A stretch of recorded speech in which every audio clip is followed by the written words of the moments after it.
Bienvenidos compañeros, nos encontramos en compañía del abogado Eduardo Rudo González, quien es docente titular de la Facultad de Jurisprudencia y nos explicará temas referentes al derecho penal.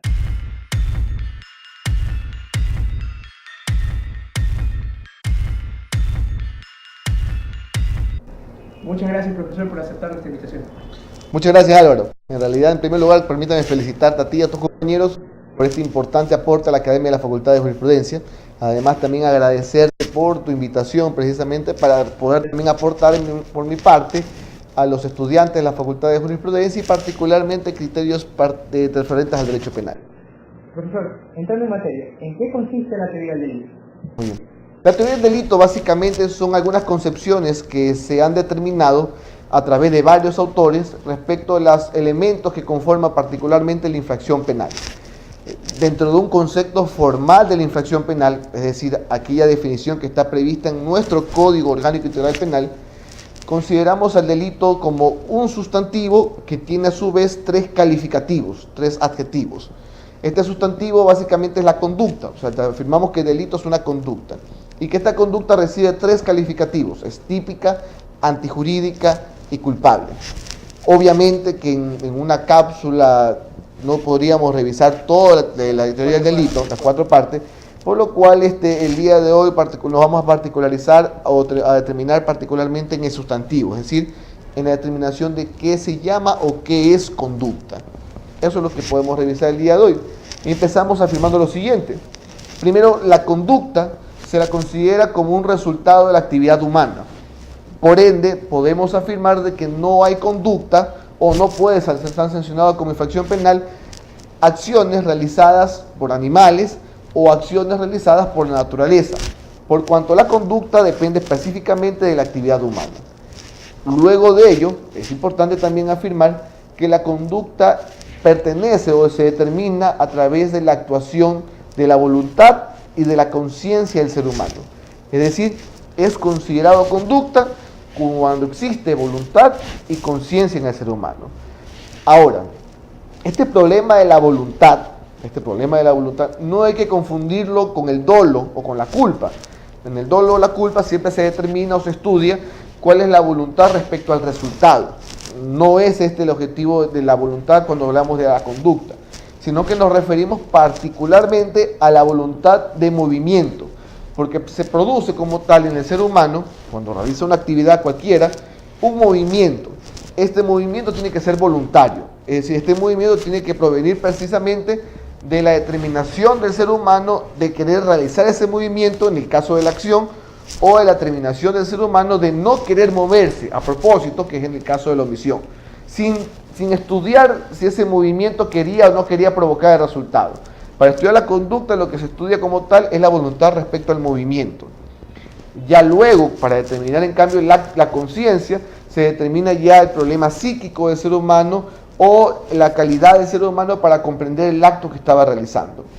Justamente el Código Orgánico Integral Penal define que puede haber casos en el cual por ausencia de conducta no se califique a una actuación humana como delito. Estos casos de ausencia de conducta doctrinariamente los podemos dividir en dos tipos. Por un lado, la ausencia de voluntad, es decir, cuando el movimiento se produce por un acto involuntario del ser humano. Básicamente nos referimos a los movimientos reflejos. Como ustedes conocen, el reflejo no es otra cosa que la reacción del cuerpo humano ante un estímulo sensorial a un órgano específico. De forma tal que se puede producir en un momento un movimiento reflejo y ese movimiento reflejo pueda tener como consecuencia un acto que pueda ser considerado una infracción penal. Como decir, por ejemplo, que una persona que está bajando las escaleras y producto de polvo, de alguna sustancia, estornude, y ese estornudo le provoque que empuje a la persona que va delante de él en la escalera y ese empujón produzca que caiga por la escalera y se produzca lesiones. Si el movimiento que tuvo la persona que produjo el empujón, o sea, que produjo el hecho que provocó el resultado, ese movimiento fue involuntario, pues proviene precisamente de un acto absolutamente involuntario, que en este caso el estornudo. Por ende, no podría ser sancionado como infracción penal por cuanto ahí no hay conducta. Pues si existe la conducta, necesita obligatoriamente de la preexistencia de la voluntad,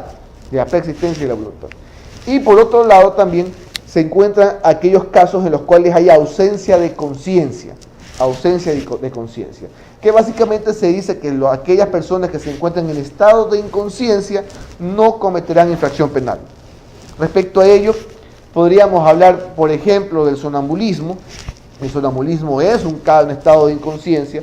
Una persona que está en pleno hecho de sonambulismo no tiene conciencia sobre sus actos, no sabe qué actos está realizando, y si llegase a cometer un delito en ese proceso de sonambulismo, ese hecho no puede ser considerado delictivo porque no hay conducta al no existir conciencia.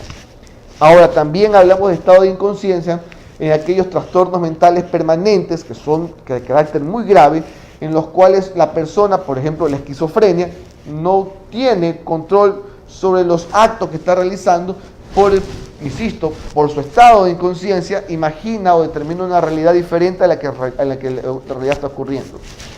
Y un caso muy especial de los estados de inconsciencia es aquel producido por la drogadicción o aquel producido por el ingerir bebidas alcohólicas. Obviamente que no se somete o no se determina la falta de responsabilidad penal de aquella persona que ha bebido alcohol, ha ingerido alcohol, que se encuentra bajo los efectos del alcohol o bajo los efectos de sustancias estupefacientes o psicotrópicas. Sin embargo, el Código Orgánico Integral Penal prevé que cuando esta ingesta de bebidas alcohólicas o esta ingesta, este consumo de sustancias estupefacientes o psicotrópicas es producto de una ingesta accidental o de una ingesta no querida, es decir, una embriaguez accidental o una intoxicación no querida accidental también, y las conductas que realice la persona durante este hecho, durante esta circunstancia, esta condición, ¿sí?, serán considerados como estado de inconsciencia.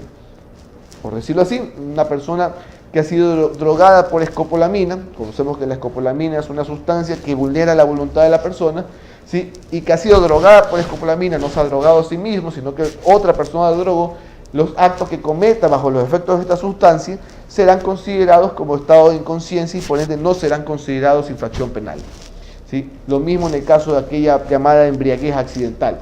Obviamente que hay que justificar que eso se produjo en esas circunstancias y en esas condiciones para que sean considerados como tal un estado de inconsciencia.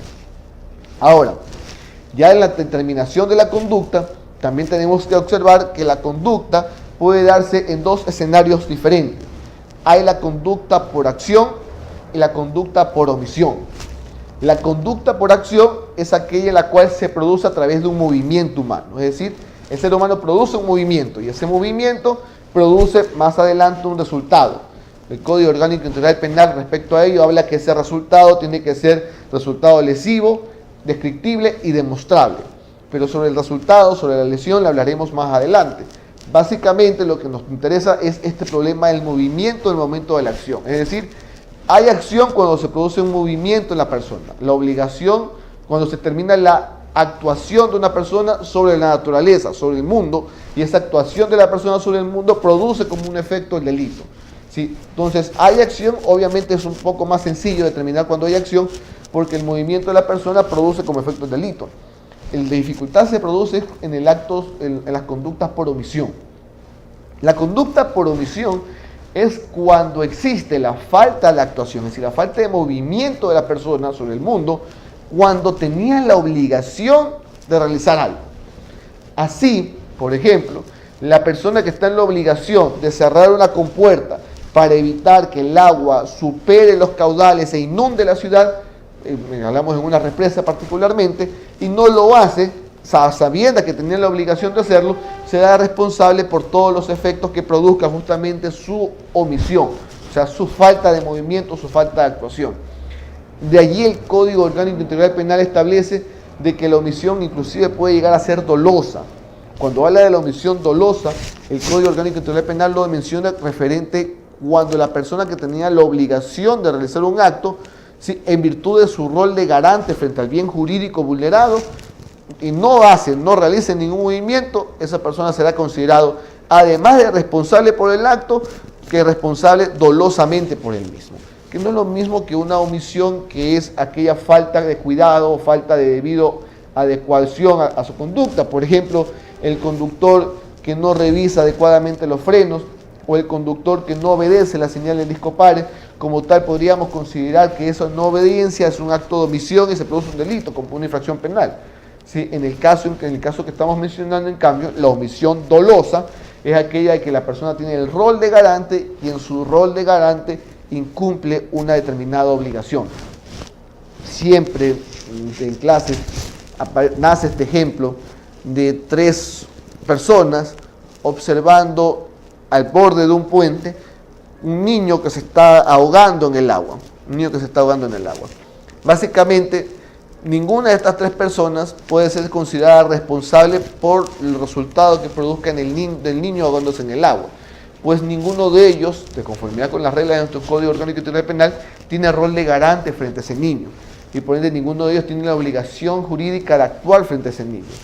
Sin embargo, si una de estas 3 personas es el padre o la madre del niño, o es la profesora del niño, o es un policía o un agente de la fuerza pública, es decir, una persona que se constituye o tenga el rol de garante frente a la vida de ese niño, bueno, pues en el momento que esa persona no actúe, porque se establece que existe la obligación de actuación de la persona, se considerará esa falta de actuación como una omisión dolosa. Es decir, que la falta de actuación tuvo como objeto provocar daño en el bien jurídico protegido, que en este caso es la vida del niño.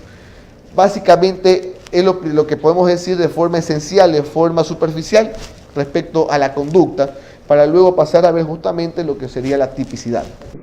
Bueno, abogado, yo le agradezco por esta intervención, por esta explicación, y confío que los compañeros de la facultad también estarán agradecidos por este material de apoyo.